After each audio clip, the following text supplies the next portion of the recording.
Salut à tous, bienvenue sur ma chaîne. Aujourd'hui je vous raconte une aventure un peu folle. Mon premier semi-marathon, c'était à Metz il y a un peu plus d'1 an. A savoir que du coup ce semi-marathon se situait sur le plateau de Frascati. Donc c'est près de Marly, juste dans les coins de Metz, pour ceux qui connaissent. À l'époque je n'avais encore jamais fait de course officielle. Je courais un peu, sans plan, sans gros entraînement. J'étais vraiment pas sûr de tenir une telle distance. Le coup de feu est parti et là, waouh! Le bruit des pas, les encouragements, le plateau de Frascati rempli de monde, j'avais vraiment l'impression de voler. Les premiers kilomètres c'était facile, porté par le monde et l'adrénaline. Mais évidemment, tout ne s'est pas passé comme prévu. Vers le milieu de la course, j'ai commencé à ressentir une douleur à mon pied gauche et j'ai vite compris que c'était mon ongle qui avait un problème.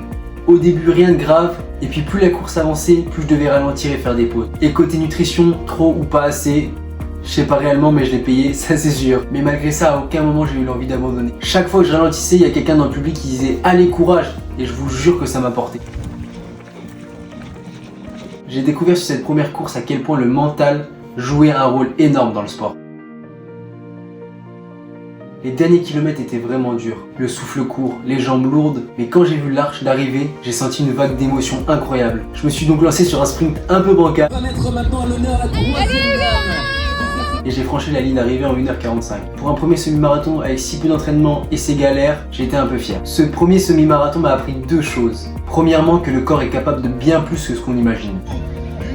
Et deuxièmement, que les petits détails lors de la préparation comptent vraiment, que ce soit pour la nutrition ou pour les pieds. Et surtout à partir de cette course que je me suis dit que j'avais envie de continuer, de progresser, de vivre plein d'autres moments comme celui-ci. Je vous raconterai bientôt dans d'autres vidéos mes autres trails, mon marathon, mon premier Ironman 70.3 dans ce type de format. J'espère que ça vous a plu. Merci d'avoir regardé cette vidéo. Dites-moi en commentaire si vous aussi vous avez eu des histoires sur vos premières courses. Franchement, je kifferais lire ça. Et je vous dis à très bientôt pour de prochains défis running. À bientôt.